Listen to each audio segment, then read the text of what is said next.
Boa tarde a todos. A próxima palestra tem como tema o assédio moral no desporto. É um tema bastante relevante para os operadores do direito por tratar de uma questão tão séria quanto o assédio moral.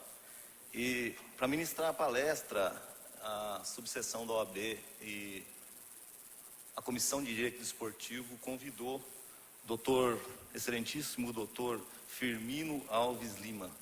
Dr. Firmino é juiz titular na 2ª Vara do Trabalho de Sorocaba, juiz auxiliar da Vice-Presidência Judicial do Tribunal Regional do Trabalho da 15ª Região, mestre e doutor em Direito do Trabalho pela Faculdade de Direito de São Paulo, a USP, autor de diversas obras jurídicas e com um grande conhecimento, uma grande autoridade no direito desportivo. Passo a palavra então ao Dr. Firmino.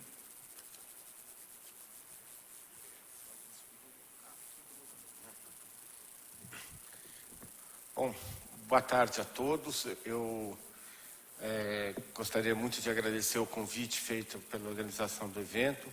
É um prazer estar aqui tratando desse assunto. Eu que sou um fã do esporte, não sou esportista, para felicidade da canela dos adversários, né? Melhor eu não jogar futebol.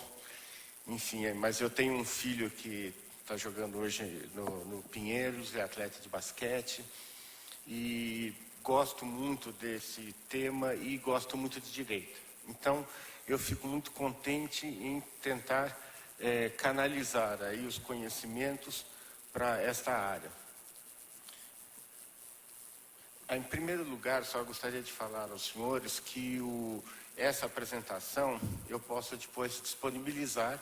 Eu deixo meu e-mail ao final, para que não tenha que ter aquela pressa de correr. Quem sai correndo anotando acaba não prestando atenção. Ao final eu deixo meu e-mail, quem quiser solicita, eu envio o material porque é longo. Para falar sobre assédio moral no trabalho, de um modo geral, nós temos que recorrer ao entendimento que esse tipo de prática, infelizmente, cada dia mais comum, pelo que nós temos visto no nosso dia a dia forense, na Justiça do Trabalho, é uma prática que leva a uma situação de violência nos conceitos da Organização Mundial de Saúde.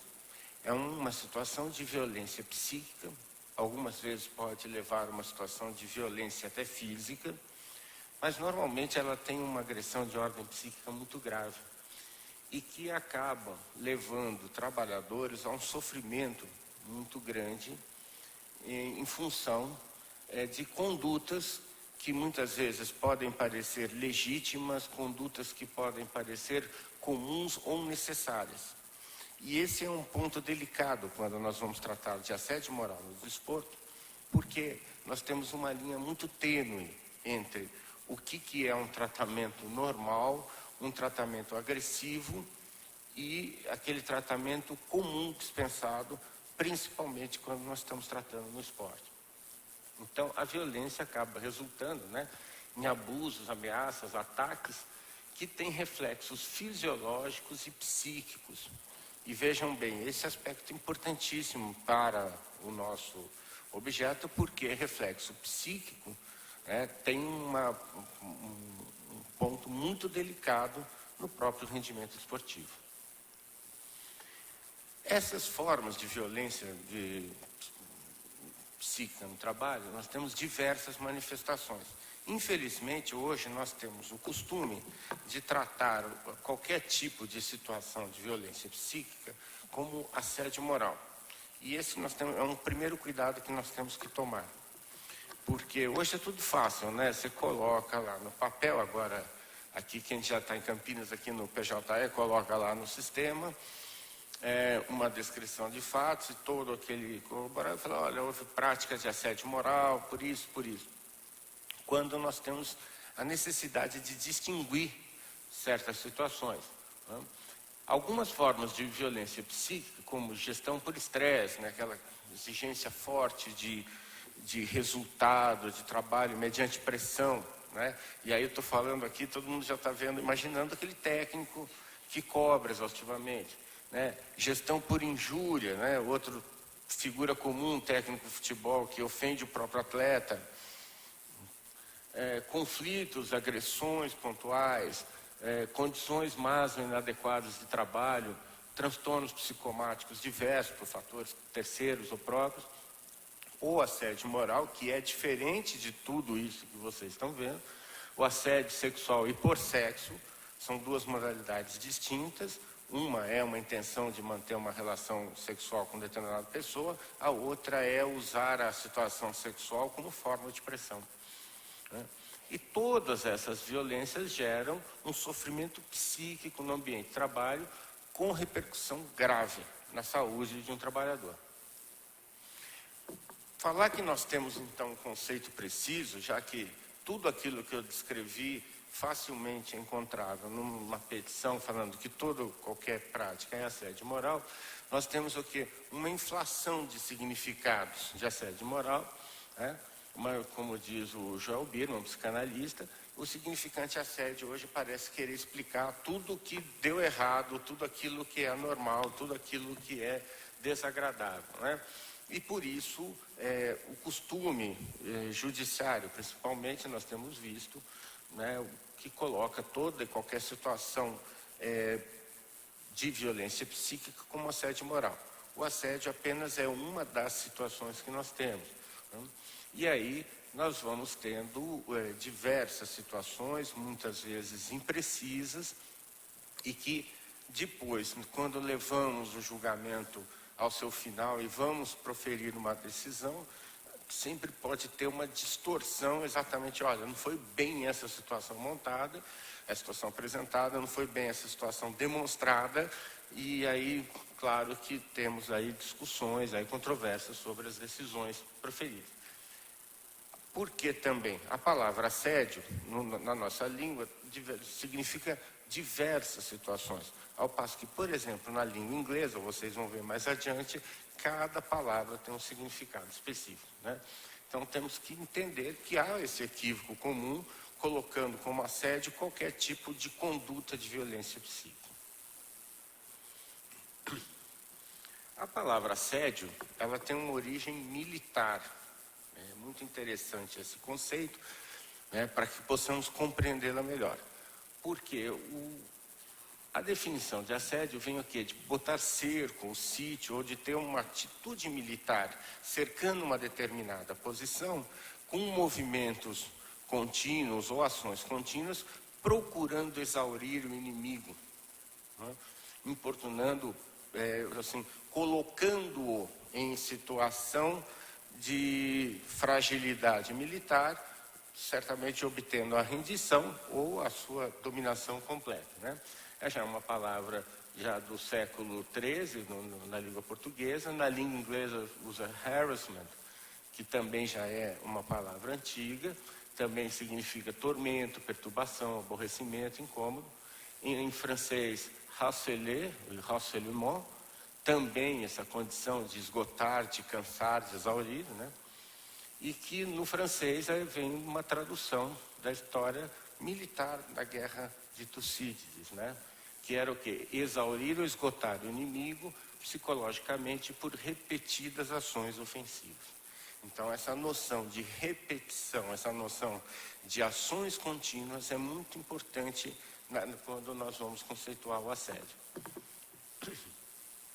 Marie-France Rigoyen é uma conhecidíssima pesquisadora sobre o assunto. Ela é psicanalista e mais de extrema importância também no mundo jurídico, né? Ela define o assédio como prática de toda e qualquer conduta abusiva manifestada sobretudo por comportamentos, palavras, atos, gestos, escritos que possam trazer dano à personalidade, à dignidade ou à integridade física ou psíquica de uma pessoa, colocando em perigo seu emprego ou degradando o ambiente de trabalho, né?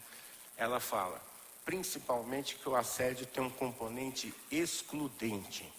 Esse é um ponto muito importante, principalmente nos casos de assédio desportivo. Porque, em sua maior parte, busca-se a exclusão de um determinado empregado, de um determinado atleta. Tratando-se, então, de uma violência psico-ocupacional, ou chamar como VPO, assim, pelo acrônimo, né? Nós podemos configurar que é um processo, então não é um ato isolado, não é uma mera briga ou discussão que vai configurar assédio, mas uma sequência de atos pensados, coordenados, com uma finalidade geralmente excludente, né? Principalmente procurando tirar aquela pessoa do ambiente, ataque a direitos inalienáveis, como a dignidade, incolumidade física e mental, a vida privada, enfim, diversas são as situações, né, que levam a uma demonstração violenta de dominação e poder. Então, quem costuma, né, frequentar cinema, lembra daquele filme O Diabo Veste Prada, né, e as exigências daquela chefe vivida pela Glenn Close contra a mocinha lá, a Anne Hathaway. E fala assim, olha, você vai buscar o livro tal que nem foi escrito, ou pelo menos não foi ainda publicado, mas você vai arrumar, né? Vire-se. Então, é sempre essa situação de dominação, que é exatamente o que essa autora francesa fala: obstruir a independência do outro, negar a sua autonomia e provocar o deslocamento do seu meio social. A pessoa que está sofrendo assédio, ela começa a sentir que ali não é a praia dela. Ela começa a ter dificuldade de convívio, e é exatamente essa situação do assédio, procurar tornar a vida dela um verdadeiro inferno. Traduz num solapamento da segurança identitária, esvaziando as suas potencialidades sociais e psíquicas de ser. Isso releva a importância para o esporte, porque o componente psicológico é fundamental num atleta de alto rendimento, né? Uma prática reiterada com intuito excludente, né, para privar de um caminho ou de realmente afastar essa pessoa daquele grupo, geralmente procurando tirar a pessoa do emprego. Normalmente, nós temos visto situações em que a pessoa assediada detém algum tipo de estabilidade, ou que juridicamente ela possui uma condição em qual o empregador não pode dispensá-la, e com isso ela passa a ser perseguida, passa a receber um tratamento diferenciado dos demais, procurando que ela vá se cansar de algum modo, até o momento que ela explode de vez, ou tem uma crise emocional muito forte, normalmente com o resultado de pedir demissão. E isso tem uma implicação muito importante no esporte, principalmente no contrato de atletas profissionais de futebol. E aí acaba o quê? Numa desconsideração da pessoa, né, e uma vergonha dela, resultando em humilhação, no ódio de outros, que pode ser um ato isolado ou combinado entre um grupo. E a pessoa, quem foi vítima desse tipo de situação, sabe, ela começa a pensar, puxa vida, se todo mundo está contra mim, se tudo que eu faço está errado, se tudo que acontece é minha culpa, eu acho que sou eu o problema, né? E a pessoa começa a sentir uma sensação de desvalorização pessoal, uma quebra de autoestima profunda, né? Geralmente com resultados extremamente danosos. Nós verificamos em várias situações processuais, com danos de natureza, inclusive, irreversível. A pessoa não tem recuperação. Eu trabalhei em outra situação, por esse tipo de ambiente, né, de assédio, e vez ou outra, passados 20 e tantos anos após ter ocorrido, ainda costumo sonhar. Principalmente depois que você come assim, um vatapá com fantaúva, alguma coisa assim bem leve, né, no jantar, e logo imediatamente vai dormir, né, sempre a tendência é você ter um pesadelo. E parece que vai resgatar lá no fundo da nossa memória aquelas situações que eu vivia naquele local que eu trabalhei. Então, nós temos aí um ambiente que vem praticando diversas hostilidades com uma pessoa, com uma finalidade excludente e procurando, de algum modo, destruir, fazer essa pessoa cansar. Que tipo de hostilidade é que pode ocorrer? As mais diversas e impensáveis possíveis. Tá? Não dá aqui para relatar nem um pouco, nós podemos citar as mais comuns, que é o isolamento, a recusa de comunicação, né? Chega o caso lá de um processo entrou o chefe e falou, bom dia para quase todo mundo. Né? Já deixou aquela pessoa que já estava meio de bronca, já sentiu, né? Imagine você começar o seu dia de trabalho já com o seu chefe falando desse jeito. Né? Ou ignorar simplesmente, bom dia, a pessoa passa, sem nada. Atentando contra as condições de trabalho, proibindo de desempenhar o trabalho corretamente. Não sei quem já assistiu aquele filme Filadélfia, né, onde o trabalho daquele advogado portador de AIDS, de repente some do sistema, não consegue entregar os documentos nos prazos, né? Ele passa em situações difíceis, coloca em situações de atentado à dignidade, nem só por práticas sutis, mas algumas vezes humilhantes, né? Um caso, lembro, fazer uma dispensa de um funcionário numa reunião perante 300 outros colegas no auditório. Chama ele até a frente, olha, você é assim, você é assado, pá. E está aqui, pode procurar o departamento pessoal que está esperando lá fora do auditório. Então, é um tentado que desmantela, né, a dignidade da pessoa de tudo que vinha vindo. Por fim, também situações de violência verbal, violência física, né, que destruição, muitas vezes sucedidos com gritos, atos hostis, né, são formas mais diretas. Né? Então, podemos dividir essas hostilidades nas diretas, que são aquelas injúrias, insultos, ameaças, né, e vejam isso em termos esportivos, por exemplo, né, como é comum isso acontecer. Intimidações e todo tipo de situação, e aquelas mais sutis, como contestar decisões, reter informações, né? Convida todo mundo para uma reunião, menos a pessoa. Aí depois, mas por que você não foi? Você está faltando ao nosso trabalho. Você parece que perdeu a vontade de trabalhar aqui nessa empresa? Você não quer mais nada conosco? Né? Mas, poxa, eu não sou obrigado a adivinhar que vai ter uma reunião. Né? Sem contar situações de boatos, hoje o uso de redes sociais para divulgação de brincadeiras de péssimo gosto, enfim, né? Situações muito tristes. Essas práticas de assédio, elas falam assim, numa situação de poder, parece ter uma ideia que vem da chefia para o subordinado, mas nem sempre é assim. Essa pode ser a situação mais comum, a conduta vertical descendente. Mas nós podemos ter a conduta vertical invertida ou ascendente, e no esporte é o melhor exemplo que nós temos. Quando, por exemplo, reúne um grupo de subordinados, um grupo de atletas de uma determinada equipe, e começa a praticar aquele chamado corpo mole para derrubar o técnico. Né? Assim como em equipes de vendas, quando a liderança passa a ser contestada e os liderados passam a praticar um rendimento inferior, exatamente para colocar em xeque a situação do chefe.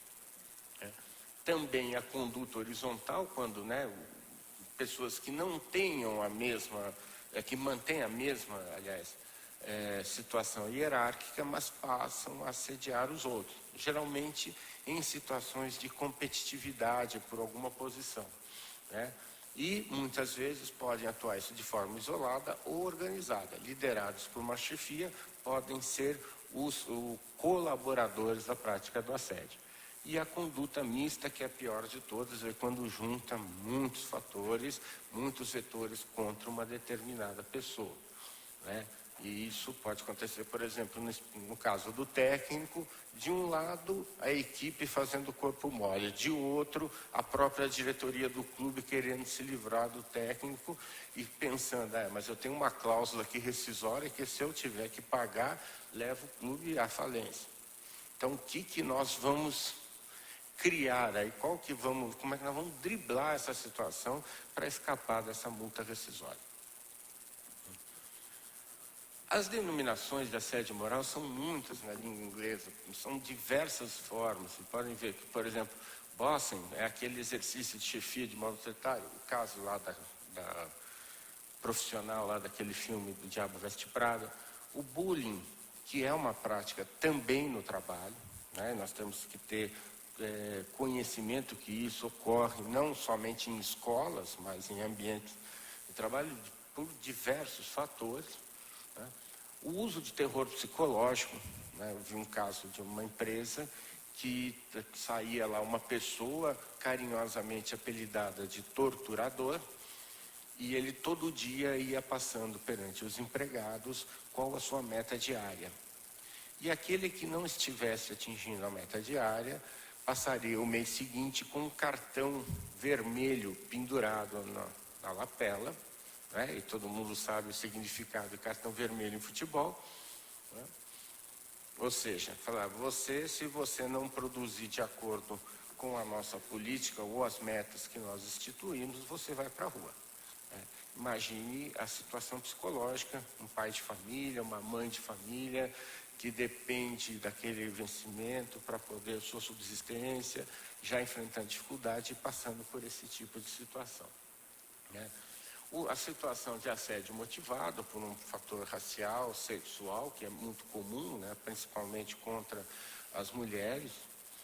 O mobbing, que é como é considerado nos Estados Unidos esse nosso assédio, né, que significa, a palavra exatamente significa linchamento, né, mas é a punição de uma pessoa para eliminar dentro do trabalho com perseguições coletivas ou violentas.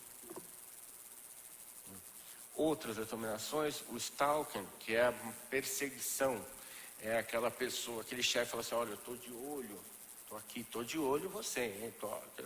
Ou o caso que eu vi uma vez, o processo que eu julguei, a chefa pegou e falou, você vai sentar aqui do meu lado, porque é aqui que eu vou ver se você trabalha. E se você não se comportar, não render aqui, daqui é o teu caminho para o departamento pessoal, né?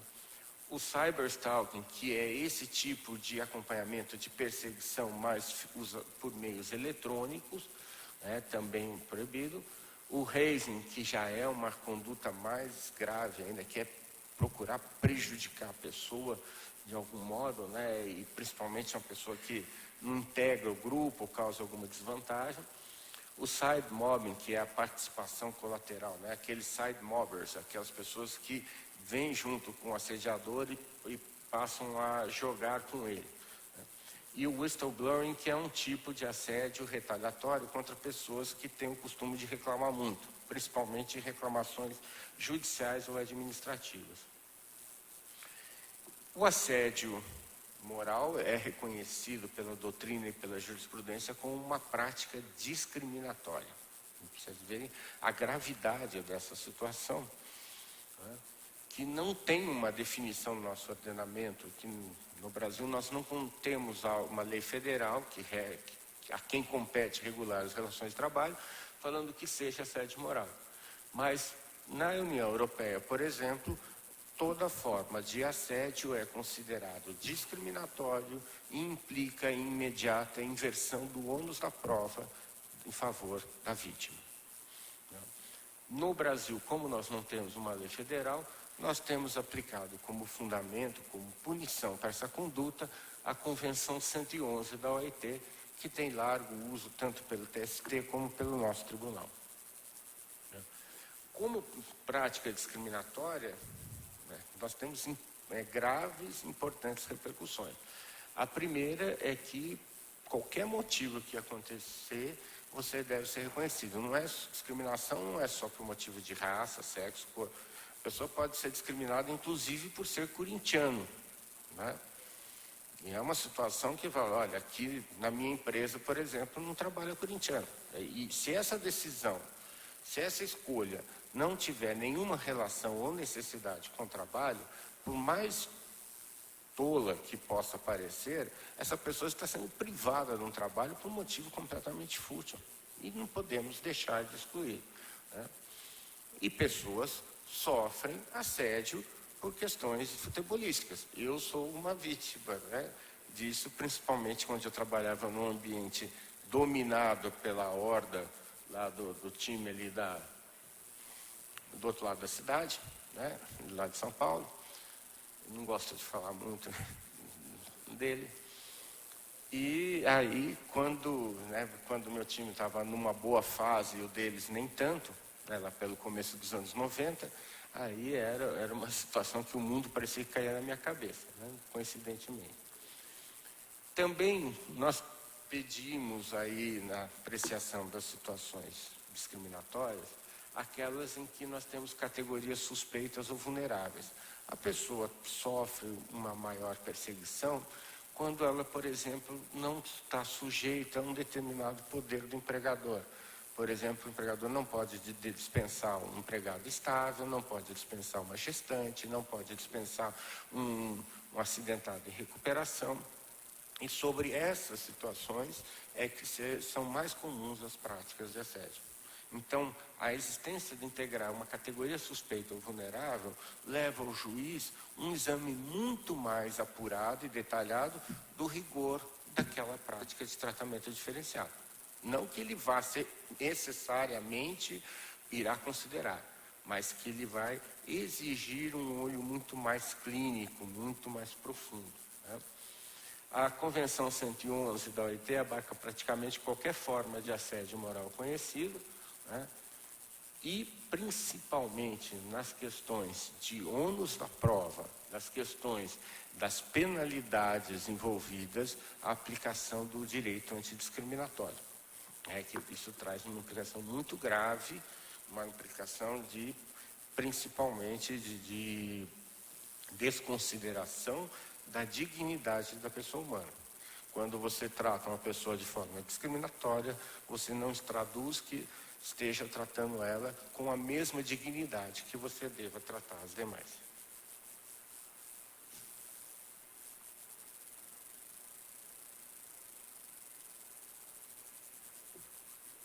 A Convenção 111 da OIT é uma convenção escrita em 1958. E a importância dela no direito internacional é muito grande, porque foi a primeira norma que veio a definir no direito internacional o que seja discriminação. E falou toda distinção, exclusão ou preferência fundada em determinados motivos e que tenha por efeito destruir ou alterar a igualdade de oportunidade ou de tratamento em matéria de emprego ou de profissão. Veja que é um conceito aberto, apesar de que a doutrina antidiscriminatória evoluiu muito, não podemos deixar de considerar que ainda é uma norma extremamente atual. Foi muito feliz a redação dessa convenção. Os resultados que nós temos por conta do assédio moral, nós temos situações de estresse, as desordens de estresse pós-traumático, principalmente aqueles que vivem alguma situação muito grave, né? Síndrome de burnout, quando a pessoa entra no esgotamento e ela perde a noção de onde ela está, o que eu vou fazer e como eu vou fazer, a pessoa entra num completo desequilíbrio emocional, situação de depressão, situações de alcoolismo e uso de drogas, muito comum no ambiente da saúde, situação de morte súbita ou caroço, o excesso de trabalho, o excesso de cobrança, o excesso de pressão leva a pessoa a ter um desequilíbrio a ponto de levá-lo à morte. Ou o suicídio, uma tendência que tem sido comum, principalmente na Europa. O caso da France Telecom é o mais comum, onde houve suicídio coletivo de todo um setor por práticas de assédio moral. Inclusive, uma empresa chinesa adotou uma situação interessante. Tinha uma prática comum de suicídio, para pessoas que saltavam do escritório, da janela do escritório do prédio. Eles resolveram o problema. Eles botaram uma rede embaixo. Então, se você quiser, você pula, mas não vai acontecer nada. Tá? Em vez de tratar o porquê que eles estavam suicidando, não foi apenas combater a situação. Os desdobramentos, aí leva o quê? Primeiro, se há algum tratamento diferenciado, se há algum tratamento rude, se há algum tratamento persecutório, ele deve ser justificado. E isso leva a dois reflexos importantes. Essa justificativa tem que ser adequada e proporcional. E, no caso do processo, essa justificativa, os fatores dessa justificativa deverão ser provados. E isso tem uma reflexão muito importante no esporte, porque várias situações de assédio moral são acompanhadas de alegações que o atleta esteja em falta com suas obrigações ou esteja praticando algum tipo de situação não compatível com a sua obrigação como atleta. E isso podemos ter inclusive conjugação de formas, né? Junto com o assédio moral, nós podemos ter um assédio sexual, ou por conta de um assédio sexual mal sucedido, passa-se a ter uma prática de assédio moral. A questão da inversão do ônus da prova, né, leva um duplo sentido. Nós vamos ter aqui, primeiro, se há dúvida sobre a existência de tratamento diferenciado, cabe ao empregador, ao alegado assediador, demonstrar que não houve essa situação, né? E provar os fatos controversos que sustentam a justificativa, principalmente, por exemplo, se esse atleta está tendo uma conduta irregular. Como inversão do ônus da prova, a União Europeia e a África do Sul têm previsão expressa no diploma legal de cada país, e como nós não temos direito que regule aqui no Brasil, nós podemos aplicar essas normas de acordo com o artigo 8º da CLT. Também reconhecendo que o empregador tem muito melhor capacidade de provar, né, e acaba adotando diversos critérios de prova que não são muito comuns, como estatísticas, como, por exemplo, perícia sociológica, como outros componentes de prova não muito comuns no nosso direito. E daí nós temos o quê? Atenuar o rigor, por exemplo, sobre o fato alegado. Olha, aquele cara está me perseguindo, né? Você fala assim, precisa de uma prova cabal que isso esteja. É difícil você conseguir isso. Então, o juiz tem que ter uma necessária ponderação e entender qual a dificuldade de produzir aquela prova e usar de outros elementos componentes de convicção, como, por exemplo, máximas de experiência, presunções, adoção das categorias suspeitas, estatísticas, né? E uma necessidade muito grande de investigar o universo da situação posta em controvérsia, tá? Uma questão de assédio moral, por exemplo, eu particularmente trato como uma questão muito delicada, puxo na pauta num horário diferente, inclusive para que ninguém vá lá e veja, né? Porque se você vai lá e ainda põe assim uma plaquinha, segredo de justiça, aí que todo mundo vai querer ver, né? Aí parece todo aquele tipo de advogado que a gente chama de advogado suricata, né? Que ele chega, só porque tem a plaquinha ali, fala, o que será? Do que está tratando, né? Todo mundo. Às vezes o assunto não tem, mas por algum motivo você tem que considerar o segredo de justiça, aí que chama atenção. Então, colocar isso numa pauta separada, com calma, tal, para que não tenhamos também a pressão do dia, né? Paciência e criatividade na obtenção das provas. Ninguém vai falar isso assim facilmente. Muitas vezes a vítima tem vergonha de relatar o que ela passou. E normalmente quando a vítima começa a falar, ela começa a entrar em crise, muitas vezes, tá? Então isso é uma situação muito comum, né? No esporte, né, caminhando aqui para a segunda parte, vivemos o quê? Um espírito puramente competitivo, né? Uma semelhança com o ambiente militar, da onde nasceu a expressão, né? Muitas vezes, quando fala assim que um time está colocando pressão sobre o outro, ele está assediando o gol adversário, né? Ele está desesperado pelo resultado, ele vai assediar o gol adversário na busca do seu objetivo, né? E nessa ideia passa na cabeça, principalmente de quem está torcendo, fala assim, aí vale tudo, você tem que usar todo e qualquer recurso para conseguir esse resultado, né? Aí, naturalmente, é um ambiente de pressão de resultados, de tratamentos rudes, né? Porque eu vi um técnico recentemente, o técnico do Paulistano, agora na final do Campeonato Paulista de Basquete, o técnico paulistano, uma situação crítica do time dele, difícil, faltando acho que 14 segundos, perdendo por 2 pontos, e ele parecia que ele estava assim, numa consulta médica, sabe? Mas eu achei engraçado aquilo, eu falei assim, talvez ele traduza a segurança, ele transmita a segurança, né? Diferente de qualquer outro técnico na situação, que o decibelímetro vai para as alturas, né? E o juiz também tem que entender que essa é uma situação comum. Não há técnico, não há profissional do esporte, não há colega de jogo que vá cobrar, né? Vai lá, por favor, adentre a área aqui, seja bem-vindo, né? Não existe isso, né? Por outro lado, infelizmente, nós temos a cultura aqui no nosso país, a ideia que o atleta, principalmente o profissional, se eu pago é porque você tem que estar aí.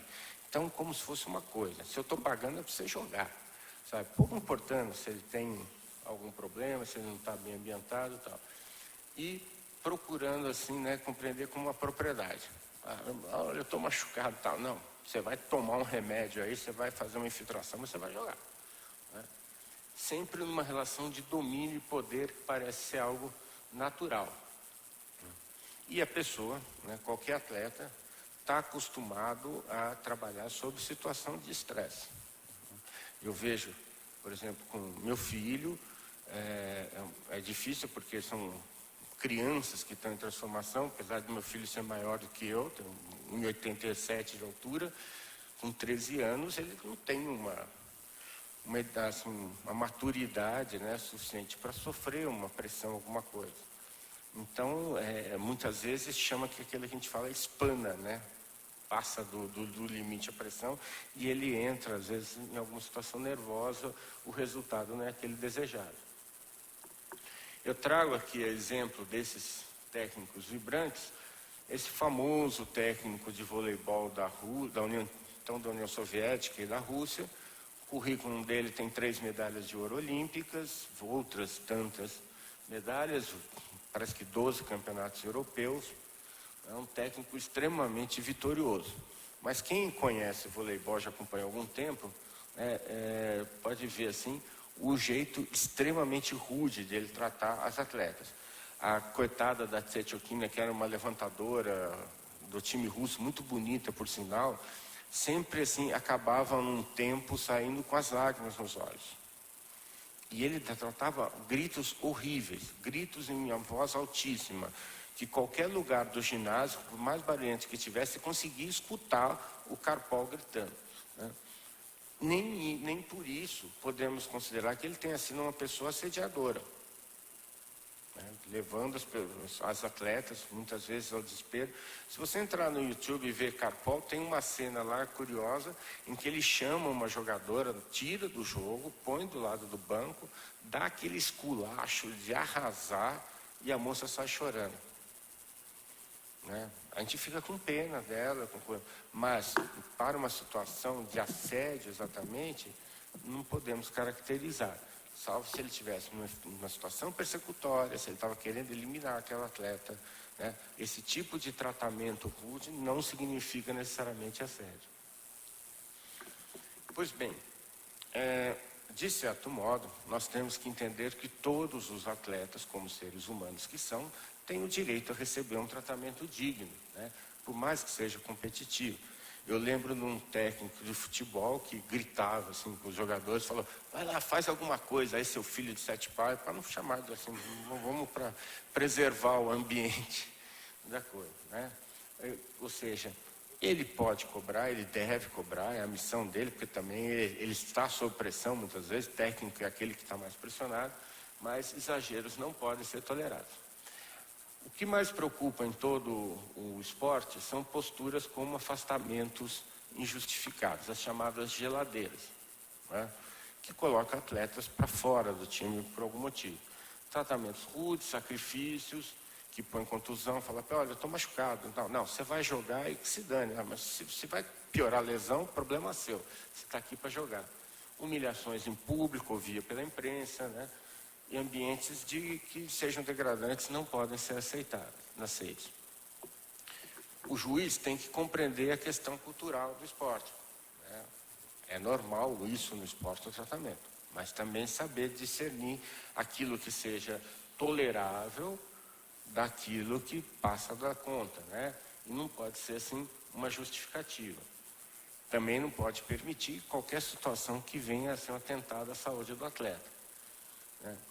E principalmente observar que uma fronteira muito tênue entre a gestão por estresse e o assédio moral, algo muito próximo que tem que saber distinguir cada caso.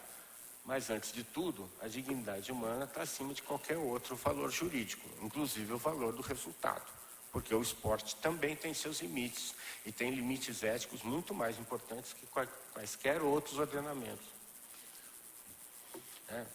Então, nós temos que entender o que é isso. Temos situações de estresse emocional, que isso também não pode ou não pode advir de uma situação de assédio. Temos que considerar situações de indisciplina. Sabemos também que atleta de qualquer modalidade não é um ser extremamente disciplinado e que muitas vezes condutas duras ou perseguições são necessárias porque os atletas podem extrapolar da sua conduta, colocando em risco até sua própria condição de atleta, principalmente quando deixa de ter uma vida exclusivamente esportiva e passa a ter gosto pela vida noturna, né? E isso é comum, infelizmente, mas acontece, né? O empregador, temos que entender que o empregador tem uma necessidade de punir, é um poder que ele deve exercer, porque ele tem que buscar resultado, mas é sempre uma situação muito complicada. Se ele tem necessidade de punir, se ele tem necessidade de afastar aquele atleta porque ele não está tendo uma conduta adequada, né, ele tem que justificar e demonstrar isso numa discussão judicial. Né? Então, condutas, né, de semelhantes assédio pedem uma justificativa clara por parte do empregador, da equipe, né, que ele teve conduta indisciplinada e que foi necessária e proporcional à punição. Se ele falar, olha, você vai ficar afastado do jogo, você vai deixar de treinar, você vai deixar de competir, isso tem que ser muito bem detalhado, muito bem explicado e muito bem demonstrado. Né? Porque, como qualquer punição, depende de proporcionalidade, atualidade, ser determinativo, ou seja, correlação, não é porque ele deu uma declaração que não desagradou, né, desagradou determinado dirigente, aí ele vai puni-lo porque ele perdeu um gol na cara do gol. Né? Temos que ter uma coisa por cada vez, né? E não ocorrer dupla punição. Situações mais comuns. Qual que é a geladeira? Essa é a situação mais comum no futebol. Nós temos alguns casos específicos, famosos no futebol, né? Pega e separa o atleta, principalmente em época de discussão de renovação de contrato, porque às vezes ele cometeu uma falha gritante e levou o time a uma derrota, né? Indisciplina na preparação, indisciplina na atividade, conflitos, declarações que não agradaram, né? Enfim, e aí nesse aspecto é muito importante, a penalidade é muito mais agravada porque retira do atleta a necessidade de obrigação de atuação. O atleta que não está atuando, ele perde, né, a forma, ele perde o chamado ritmo de jogo, quer dizer, é a condição ideal da prática, né, e com isso ele enfrenta um processo de desvalorização, né, na sua imagem como atleta. Assim como um artista, assim como outros profissionais que dependem de visibilidade. Então, esse princípio da ocupação efetiva é algo que tem que ser observado na sua maior força, né? Que é um princípio de colocar o atleta, né, mantendo em atividade, que é um direito geral. Inclusive, tem uma decisão recente agora, essa semana, do TST, falando que o ócio premiado, até foi um caso lá da vara que eu trabalhava, colocaram um funcionário, você não pode andar de motocicleta, você não vai andar nada. E botava o cara sentado lá, coitado, o dia inteiro sentado ali, olhando para o ar. Você conseguir ficar algumas horas ali, tudo bem. Se conseguir ficar um dia, você já é um herói. Agora, você ficar 3 meses nessa situação, você imagina o emocional desse trabalhador, né? A doutrina é clara nesse sentido, que é proibido o empregador obstar, salvo se ele tiver uma justificativa plausível e forte, para ele retirar o direito de trabalho, né? Que é um atentado da dignidade e causa um sentimento de inutilidade, né? Alguns casos, por exemplo, do caso do Felipe, do Corinthians, uma discussão contratual que levou o Corinthians a deixar o Felipe treinando com os jogadores de categorias de base, por conta de discussões de renovação. O Oscar e o Internacional e o São Paulo, aí foi uma situação triangular, em que até por decisão judicial o Oscar estava proibido de exercer a sua atividade esportiva, né? E são situações que têm que ser muito bem analisadas e o juiz tem que ter um certo cuidado, porque temos sempre, obviamente, várias versões, compreender que cada versão traz, às vezes as versões coincidem, mas as justificativas não, né? O juiz tem que ter uma necessidade do esporte, saber por que ele tem que estar atuando, né? Principalmente a discussão do impacto financeiro da discussão sobre a rescisão, quem vai pagar a multa, quem deve o quê, né? Aquela, por exemplo, da suspensão do atleta, olha, você não joga nem para A nem para B, eu acho que, com todo o respeito a quem tenha proferido, foi a pior possível, porque aí retirava o direito do atleta poder atuar, seja numa equipe, na outra, e com isso ele ia tendo prejuízo de ordem fisiológica, de ordem técnica. O esporte, antes de tudo, é uma manifestação de humanidade, e o assédio moral, uma agressão contra a dignidade humana. Então, aqui eu encerro a minha exposição, agradeço a atenção de todos, peço desculpa por não ter colaborado com o evento, mas também eu tenho um pai de 86 anos que está me esperando para jantar a 140 quilômetros daqui, né? E como filho único tenho que também cumprir, então infelizmente não poderei ficar até o final. Estou olhando para aquelas bolas ali com aquele olhar de criança, né, que queria ganhar uma, mas infelizmente não posso ficar. Deixo aqui o meu e-mail para quem quiser a exposição ou para qualquer pergunta, fiquem à vontade para isso. Na medida do possível, tenho enorme prazer em ajudá-los. E deixo aqui a saudação aqui para a cidade de Valinhos, uma cidade que eu futuramente espero estar residindo por aqui. Muito obrigado.